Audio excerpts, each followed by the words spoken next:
परिवार एक आदमी के कहने से चलता है। एक आदमी के घर पे कंट्रोल होगा और एक आदमी डायरेक्शन देगा तभी परिवार चलता है। ना कि सभी आदमी डायरेक्शन देने लग गए तो परिवार नहीं चल पाता। क्योंकि सबसे परिवार में जो सबसे बड़ा होता है मुखिया, जैसे गांव का मुखिया हुआ, देश का भी मुखिया ही हुआ ना, तो इसी प्रकार से एक परिवार का भी एक मुखिया होता है। तो मुखिया जो कहता है तो वो सभी को मानना पड़ता है, तभी तो परिवार चलेगा।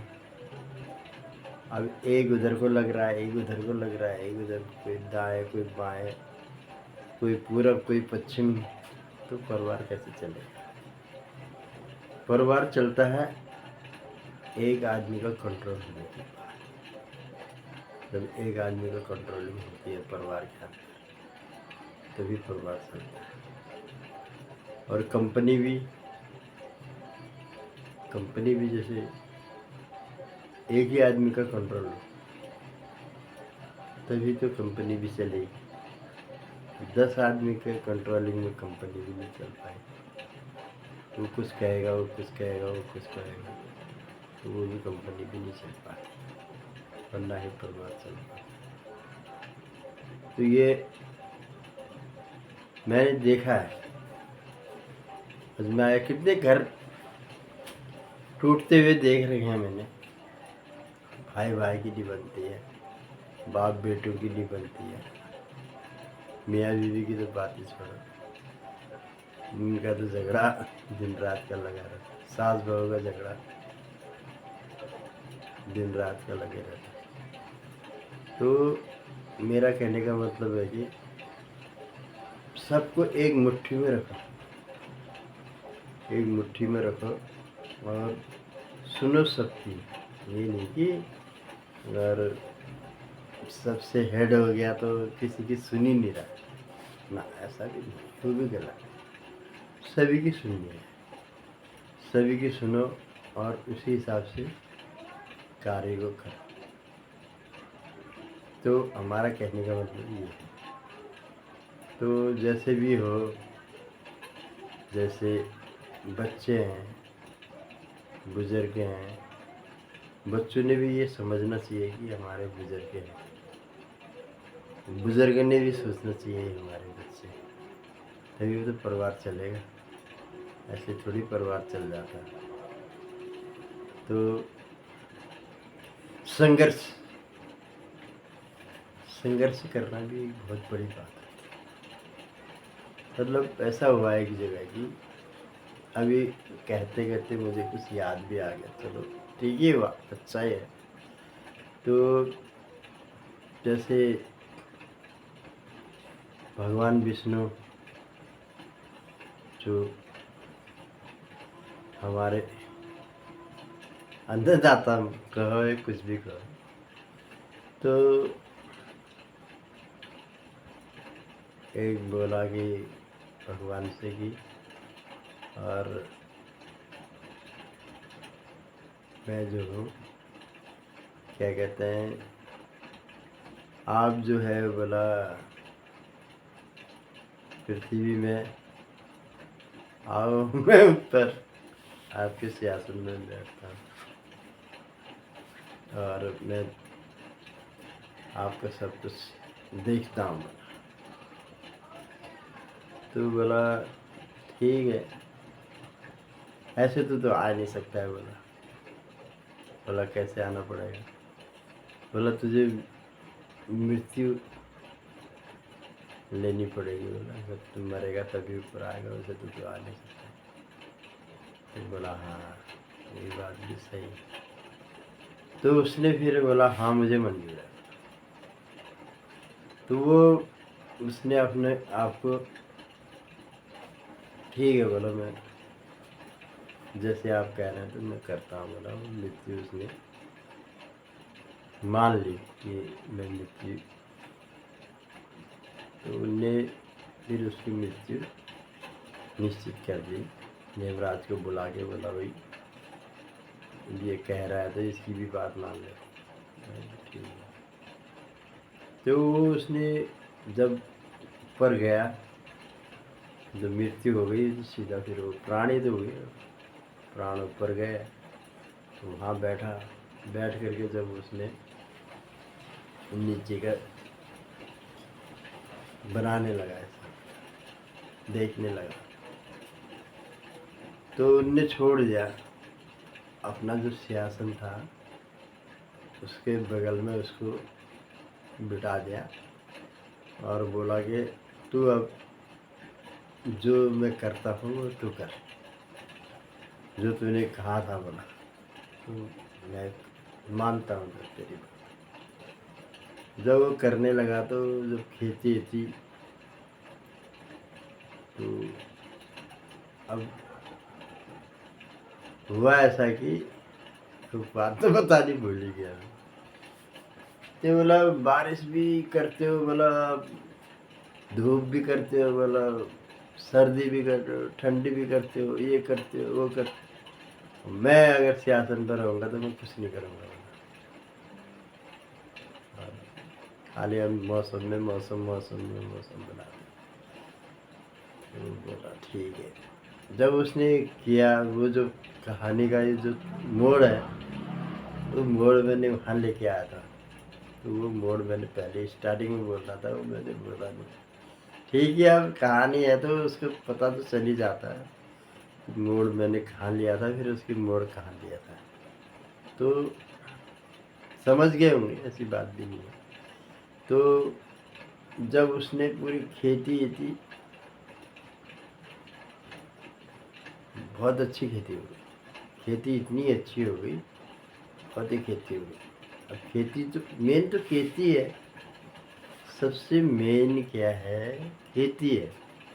अगर खेती होगी तभी मनुष्य खाना भी खाएगा। मनुष्य क्या, जानवर क्या, गाय बछड़ी भैंस वगैरह जितने भी मतलब जानवर हैं, सब यही तो खाएंगे। पशु पक्षियाँ, उससे 84 लाख यूनिक जो कहा गया है, तो सभी पलते हैं उससे। एक ही इंसान नहीं पलता है, सब पलते हैं। तो अब कोई घास खा रहा है, कोई कुछ खा रहा है, कोई कुछ खा रहा है, तो सब है इनके लिए ही, प्राणियों के लिए तो है वो सभी कुछ। और हाथी को गन्ना पसंद है, वो गन्ने के खेत में चला जाता है, गन्ना खाता है। तो हर चीज़ जो बनाई गई है हर बंदे के लिए, हर जानवर के लिए, वो चीज़ ऐसी पसंद वाली बनाई गई है जो पसंद आए। चलो यहाँ पर मैं छोड़ के मैं जहाँ पर तब वहाँ जाता हूँ, तो फसल जो लहराई गई बहुत अच्छी हुई, सब कुछ बढ़िया हुआ। उसके बाद क्या हुआ, जब फसल काटी, सब कुछ किया, तो फसल में दाने थे ही नहीं उसमें। गेहूं की बालियां थी, सब कुछ था और सब कुछ था, उसके अंदर दाना नहीं था। तो अब वो हारमान हो गया, उसने बोला यार सब कुछ तो हुआ, बोला इसके अंदर दाना नहीं। तो फिर लास्ट में वो फिर विष्णु भगवान के पास गया, बोला प्रभु सब मैं हार गया।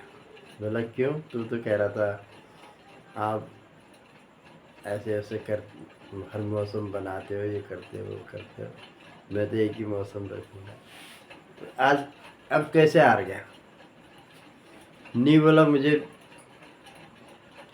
जानकारी नहीं थी कि ऐसा भी होता है, इसलिए मैंने सोचा था, लेकिन अब मैं हार गया। तो आप मतलब समझे या नहीं समझे, कहानी का मतलब समझे या नहीं समझे, चलो मैं बता देता हूँ। कहानी का मतलब ये हुआ कि हवा भी ज़रूरी है, हवा भी ज़रूरी है, और धूप भी ज़रूरी है और ठंडी भी ज़रूरी है। ये पंच तत्व का जो शरीर है, एक ही इसी के लिए नहीं, सभी चीज़ के लिए, पेड़ पौधे और जानवर हैं और खेती है, सभी चीज़ के लिए परिश्रम करना। जो उस तप करके, धूप से तप के निकलेंगे हम, तो हमारा हमको शरीर में ऊर्जा कौन दे रहा है? जैसे बैटरी है, बैटरी को हम चार्ज कर रहे हैं, उसमें बैटरी में पानी बदल रहे हैं, चार्ज कर रहे हैं, तभी तो बैटरी चार्ज हो रही है, तो बल्ब जला रही है, लाइट चले जाती है, इन्वर्टर लगाता है आदमी, तो वो चार्ज हो रहा है, तभी तो जल रहा है। बैटरी ला के रख दो, तुम चार्ज मत करो, जलेगा ही नहीं। वही इंसान के अंदर भी हमको धूप चाहिए, हम चार्ज होंगे। धूप चाहिए हमें 4 महीने हमें धूप चाहिए, तभी तो हम चार्ज होंगे। लेकिन हम ही चार्ज नहीं हो रहे, 84 लाख योनि जितने भी है सभी चार्ज हो रहे उससे। और हवा भी हमें ज़रूरी चाहिए, ऑक्सीजन। अगर हवा नहीं होगी तो समझ लो, मैंने अब एक दिन क्या कहा था, 9 खिड़की का पिंजरा तेरा, 20 पवन का खंबा, आना जाना मालूम नहीं हुआ, ये बड़ा अचंबा। ये वाली कहानी मैंने डाली थी एक बार। अब कहानी तो मैंने इतनी डाली कि कोई हिसाब ही नहीं है, कम से कम 200 कहानी डाल दी मैंने, लेकिन रिजल्ट कहीं से नहीं आया। तो चलो कोई नहीं, नदी किनारे बैठे हैं, कभी तो लहर आएगी आएगी। तो ये वाली बात हुई, चलो कोई दिक्कत नहीं, मेहनत परिश्रम करना छोड़ना नहीं। तो दगड़ियों, मतलब कहने का मतलब मेरा ये है कि बारिश का भी होना बहुत ज़रूरी है। जब बारिश नहीं होगी तो बारिश के मौसम में क्या, एक चीज़ आपको क्या मिलती है, आपको जानकारी है? नहीं होगी ऐसी बात नहीं बहुत, लेकिन मैं आपको बता रहा हूँ, बारिश के मौसम में एक ऐसी चीज़ मिलती है हम लोगों को। देखो, बारिश मिली और धूप मिली, फिर ठंडी मिली। ये तीन ही चीज़ एक ही महीने में मिलती है, सावन भादो। अब उसे तो 4 महीने बरसात के होते हैं। अब पहले ज़माने में जब हम लोग छोटे थे, 4 महीने बारिश होती थी, अंधाधुंध बारिश होती थी। 4 महीने बारिश का झेलना बड़ा भारी पड़ जाता था हर बंदे को। लेकिन अब नहीं, बारिश होती नहीं है, अब वो चीज़ है ही नहीं ना। कितने प्रदूषण हो गए हैं, कितने पेड़ कट गए, कितना क्या हो गया, कितना क्या हो गया। तो ऑक्सीजन कहाँ से मिलेगा? जितने जंगल ज़्यादा होंगे, जितने पौधे ज़्यादा होंगे, हर घर में पौधा होना चाहिए, हर घर में पेड़ होना चाहिए, जो उसकी हवा हम लोगों को मिले। आजकल ऐसा है ही नहीं, कोई इस बात को जानता ही नहीं। क्या जानते हैं? एक चीज़ जानते हैं, बताना तो वैसे मैं कहता हूँ तो बताना भी मुझे ही पड़ता है, पड़े। आजकल क्या चीज़ जानते हैं? कूलर लगाना जानते, एसी लगाना जानते हैं। पैसा है ना, ये क्या है? बनावटी हवा है। पंखा चलाना जानते हैं, बनावटी हवा है। जो कुदरत की हवा है उसको लाना कोई नहीं जानता। कुदरत की हवा कैसे आएगी? तुम्हारे घर के आंगन के अगल बगल एक पेड़ होगा, उस पेड़ में कितनी पत्तियां होंगी, अनगिनत पत्तियां। तो इसकी भी एक कहानी मैंने आपको एक दिन सुनाई थी। चलो, जो सुनाई है तो फिर उसको दोबारा रिपीट करना भी ठीक नहीं होगा। तो अनगिनत पत्तियां होती हैं, तो वो धूप को कवर करती हैं। पेड़ की छाया में बैठो और गर्म दिनों में कितना आनंद आता है। आप बैठे होंगे, नहीं बैठे होंगे, हम तो बैठते हैं, पेड़ की छाया में बैठते हैं तो हमें बड़ा आनंद आता है। ऐसी ठंडी हवा आती है जैसे कि एसी लगा रखा, कूलर लगा रखा, ऐसी हवा आती है। तो वो भी ज़रूरी है और ठंडी भी ज़रूरी है। अगर हमारा ठंडी शरीर ठंडा नहीं होगा तो गर्मी होते रहेगा, तो वो भी ठीक नहीं। तो इसलिए ऊपर वाले ने ये मौसम बना रखे। किसके लिए बना रखे हैं? हमारे लिए बना रखे, लेकिन हम उसका नहीं ले पाते। जब मौसम का हम नहीं ले पाते, जैसे मौसम बना रखे हैं उस हिसाब से हम मौसम का कुछ भी नहीं ले पाते। क्यों? अगर गर्म दिन आए तो हमने कूलर चला देना है, और ठंडे दिन आए तो हमने हीटर चला देना है। तो वो कहाँ से होगा? और फिर नहीं होगा। अब हर किसी के घर में नहीं होता है, जिसके पैसे नहीं पहुंच पाते हैं। तो जैसे गरीब आदमी है तो भैया वो चीज़ नहीं कर पाता है, तो हम लोग क्या करते हैं? हम लोग पेड़ की छाया में बैठ जाते हैं, और वहाँ तक हम नहीं पहुँच पा रहे हैं तो हम लकड़ी जला लेते हैं, आग ताप लेते हैं। आग ताप लिया, अपना रजाई गंदा ओढ़ लिया, सो गए। अब वहाँ तक जो आदमी पहुँच पा रहा था वो तो ठीक ही है, और जो नहीं पहुँच पा रहा था उसके लिए कुछ भी नहीं है। तो उसने हार मानी, तो उसने फिर ऊपर वाले ने, विष्णु भगवान बोले, ये मैंने खाली नहीं बना रखा है, ये चीज़ें कुछ बनाई है, खाली नहीं बनाई। तो उसने अपने आप को समृद्धि कर दिया, बोला प्रणाम करा प्रभु, मेरे कहने गलती होगी, मुझे माफ। ये है दगड़ियों। अब कहानी तो बहुत है, लेकिन धीरे धीरे धीरे धीरे आपको सुनाते रहूँगा। प्रणाम, जय हिंद। सब्सक्राइब भी कर दिया करना, कभी कभी लाइक भी कर देना, शेयर भी कर देना, और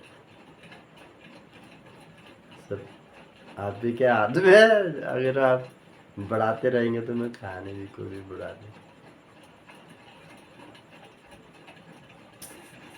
क्या बात है सर, क्या बात है सर, क्या बात, ये बात है।